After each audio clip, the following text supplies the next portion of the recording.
Salama tompoko, Ana Volazara ny anarako, mpitantana sy mpamorona ny orinasa Jiavy, niforona tamin'ny 2021. Manodina voanjo izay ho lasa totom-boanjo, sakafo ara-pahasalamana hohanina miaraka amin'ny vary na ahositra amin'ny mofo, dia afaka miatrika ny tontolo andro ny fianakaviana rehetra amin'ny sakafo feno. Totom-boanjo koa dia tsara be ho an'ny reny sy ny zaza, indrindra fa ho an'ny vehivavy mampinono.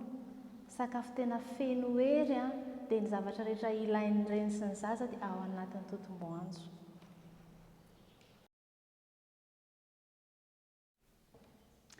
Niasa tamina orinasa nandritra ny 10 taona.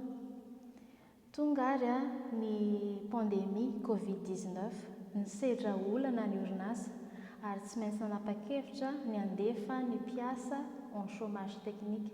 Tafiditra tamin'izay ahony. Tamin'io fotoana io nefany bevoka 6 mois ahony dia nanapa-kevitra ny andrarà. Ny fandrarana nataoko dia zavatra tiako sy zavatra haiko, mety mampidi-bola ho anahy ary manasoa ny hafa. Izay no nampatonga anay hoe hivarotra sy hamokatra totom-boanjo. Dia nanantona ny La Fabrique Entrepreneuriale Tamatave izay zareo mamolavola ny jeune entrepreneur amin'ny resaka fandrarahana, dia avy eo niditra tamin'ny sehatry ny ara-dalàna.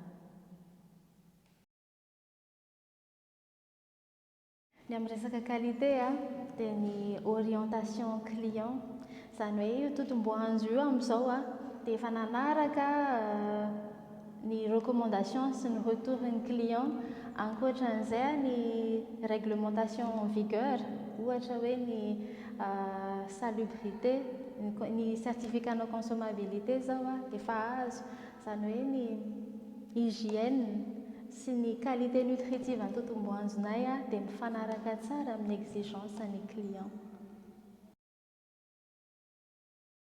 Ny tanjonanay manaraka zao dia ny fametrahana ny traçabilité manomboka hatramin'ny approvisionnement, mandalo amin'ny production ka hatramin'ny distribution.